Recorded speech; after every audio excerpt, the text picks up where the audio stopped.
हाँ, जब हम एसक्यूएल पढ़ रहे थे तो हमने वहां देखा था कि हम क्या कर रहे थे, इंसर्ट के थ्रू मल्टीपल डेटा इंसर्ट कर रहे थे, और फिर select star from table name करके हम क्या करते थे, मान लो मेरे टेबल में 5 डेटा स्टोर है, 5 रो है, हम पांचों रो को select star from table name मार करके पांचों रो को एक बार में सेलेक्ट प्रिंट आउट कर लेते थे।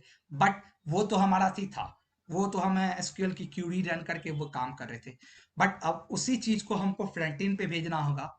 हम चाह रहे हैं कि एक मेरा HTML का पेज है, और उस HTML की पेज पे हमको वो पांचों डेटा दिखे, कैसे दिखेगा?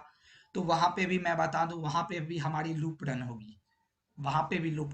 इसलिए ये सारी चीज जो करवा रहे हैं, इसको कोशिश करो कि इसको मास्टर हो। मैं क्वेश्चन नहीं दे पाया था, तो इसका मतलब ये नहीं है कि तुम लोग अपने एंड से मत प्रैक्टिस नहीं करो।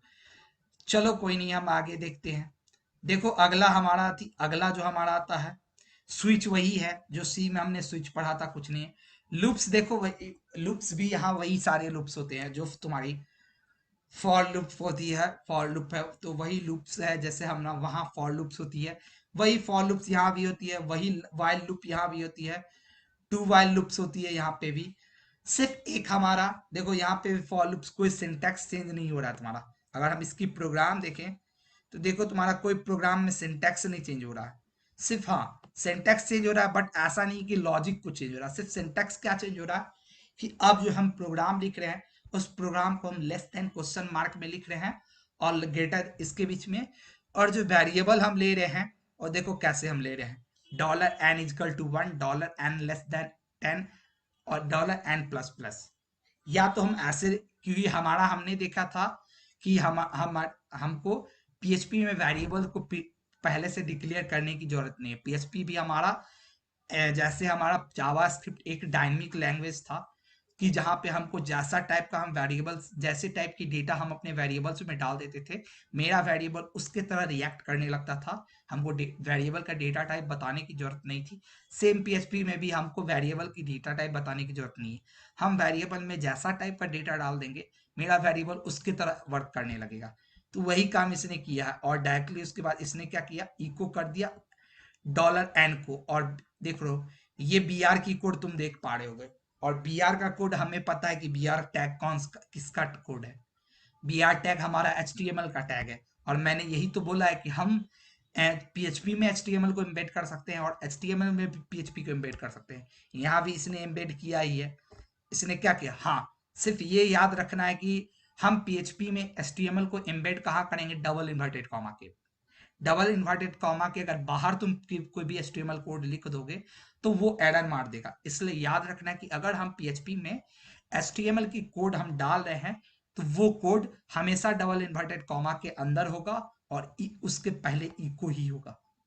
ये इको के बाद हम डबल इन्वर्टेड कॉमा के अंदर ही HTML की हम कोड लिख सकते हैं। अगर हम इको नहीं लगाएंगे, और अगर हमने HTML का कोड डबल इन्वर्टेड कॉमा के बाहर लिखा, तो एरर मार देगा, क्योंकि वो फिर बोलेगा कि ये तो आपका PHP का कोड है ही नहीं। तो इसने देखो वही काम किया है कि यहाँ $n=1, $n<10, $n++, और इको किया $n, और बी आर माना। बी आर मारने का मतलब कि हर प्रिंटिंग के बाद आपको क्या करो, लाइन चेंज करते जाओ। और देखो ये लाइन चेंज करते गया। अब ये इनफाइनाइट लूप का है, कि जहाँ पे कुछ नहीं डाला गया, तो ये देखो इनफाइनाइट में जा रहा है ये, या इनफाइनाइट लूप में है। तुमको पता है कि हम अगर कोई भी इनफाइनाइट लूप अगर पढ़े होगे डिटेल में, तो इनफाइनाइट लूप रन करने का एक तरीका ये भी है कि आप कुछ ना इनिशियलाइज करो, यानी पूरा फॉर के थी को पूरे पैरेंथेसिस को एम्प्टी छोड़ दो, वो इनफाइनाइट में चला जाएगा। तो ये चीज है, जैसे यहाँ देखो, तो लूप्स वही है, यहाँ भी कोई लूप्स नहीं, अलग नहीं है, नेस्टेड लूप्स है। फॉर ईच लूप वहां भी हमने पढ़ा था। फॉर ईच लूप हमने जावास्क्रिप्ट में भी पढ़ा था कि सॉरी, वहां फॉर इन लूप था। जावास्क्रिप्ट में फॉर इन लूप था। यहाँ एक एक्स्ट्रा लूप होता है, यहाँ भी वाइल लूप होता है, डू वाइल लूप होता है।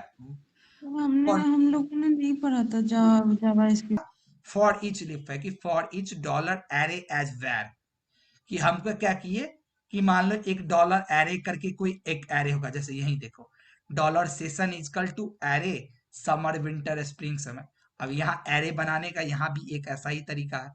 हमने जावास्क्रिप्ट में भी पढ़ा है कि हम एरे ऑब्जेक्ट को कैसे क्रिएट कर सकते हैं। तो सेम इसमें भी ऐसे ही एरे क्रिएट कर रहा है कि एक, और इसने क्रिएट किया array summer winter spring summer, और इसने बोला for each dollar season as dollar ARR, कि ये जो डॉलर सीजन के अंदर जितनी भी वैल्यू है उसको आपको क्या करना है, डॉलर ARR के रूप में फेच करना है और उसको फिर प्रिंट आउट करना है। तो ये फॉर ईच लूप क्या है हमारा, जब हम एरे को इटरेट करने के लिए, यहाँ नॉर्मली हर एक ऑब्जेक्ट को नहीं, बल्कि यहाँ पे हमको जब एरे को इटरेट करना है ना, तो एरे को इटरेट करने के लिए हमें क्या करना है, ये जो है PHP हमें एक एक्स्ट्रा एरे दे रहा है, एक एक्स्ट्रा लूप दे रहा है जिसको फॉर ईच लूप कर रहे हैं, कि जहां पे हम क्या कर रहे हैं, डायरेक्टली ऐसे लेते हैं फॉर पैरेंथेसिस ओपन हुआ, मेरा एरे का नाम एज, और एक कोई वेरिएबल कुछ भी हम नाम ले रहे हैं कि किसके रूप में उसको लाना है, नाम छोटा ARR। अब यहाँ कोई ARR फिक्स नहीं है। डॉलर सीजन तुम समझ गए, क्योंकि हमको डॉलर सीजन नाम का ये जो एरे था, जिसमें हमने डॉलर सीजन में जिसमें हमने एरे को स्टोर करवाया था, वो और एज और ARR ऑफ के जगह पे कुछ भी ले सकते हो। यहाँ पे ऐसा फिक्स नहीं है कि ARR है, यहाँ तुम for season as dollar I भी ले सकते हो, और सिर्फ यहाँ पे क्या होता, सीजन इज डॉलर आई, और इसने क्या किया देखो, ये प्रिंट कर दिया। तो ये एक फॉर ईच लूप था तुम्हारा, ये एक तुम्हारा फॉर ईच लूप था। इसके अलावा लूप्स वही एग्जिस्ट करती है, यहाँ कोई नई लूप्स नहीं होती है। क्लियर है? The for each the for each loop is used to traverse the array element. It work only on array and object. कि for each loop क्या करेगा का यूज करके हम क्या करते हैं, एरे एलिमेंट्स को ट्रांसवर्स करते हैं। ये केवल तुमको क्या करेगा, एरे और ऑब्जेक्ट पे काम करेगा। ऐसा नहीं कि नॉर्मल तुम इसको नॉर्मल वेरिएबल्स के पे वर्क करवाओ, नहीं करेगा। तो इसका जनरली यूज होता है फॉर ईच लूप का एरे एलिमेंट को ट्रांसवर्स करने के लिए, और ये केवल तुम्हारा एरे और ऑब्जेक्ट पे काम करेगा। It will issue an error if we use try it with variable of different data type. अगर हम इसको डिफरेंट डेटा टाइप के वेरिएबल्स के साथ काम करने की कोशिश करते हैं तो ये एरर मार देगा। तो ये सिर्फ सिर्फ और सिर्फ एरे और ऑब्जेक्ट पे काम करेगा। The for each loop works on element basis rather than index.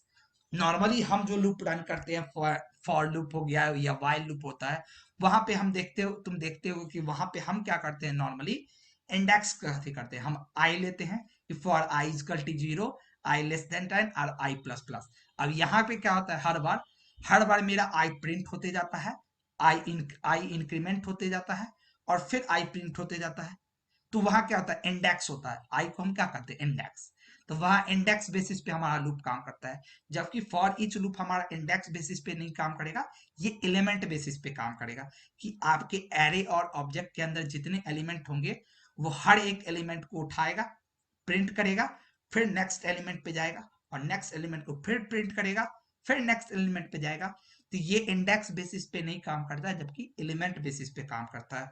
और ये हमको क्या करता है, एक इजीएस्ट वे प्रोवाइड करता है कि हम किसी एलिमेंट के एरे पे इजीली इटरेट कर सके। हमको उसकी इंडेक्स जानने की जरूरत नहीं है। हम जब हम फॉर ईच लूप यूज करेंगे तो हमको किसी भी एलिमेंट्स के एरे की इंडेक्स जानने की जरूरत नहीं है। हम डायरेक्टली उसका नाम लेंगे और वो हम लूप रन कर देंगे, और होगा क्या, उसमें जितने एलिमेंट्स होंगे ऑटोमेटिकली, 2 होंगे तो 2 बार लूप रन होगा, 3 होंगे तो 3 बार लूप रन होगा, 4 होंगे तो 4 होगा। हमको ये सोचने की जरूरत नहीं है कि हमको लूप कितने टाइम्स रन करना है, हमको लूप एक बार रन करना है कि 2 बार रन करना है, हमको सोचने की जरूरत नहीं है। उस एरे में, उस एलिमेंट ऑफ एरे में जितने ऐसी एलिमेंट्स होंगे उतने बार मेरा लूप रन कर जाएगा। तो यहाँ देख पा रहे हो कि in comparison to normal loop, हमारा ये लूप एक इजीएस्ट वे प्रोवाइड करता है, लेकिन इसकी लिमिटेशंस है कि ये सिर्फ एरे और ऑब्जेक्ट पे काम करेगा, दूसरे पे काम नहीं करेगा। क्लियर है?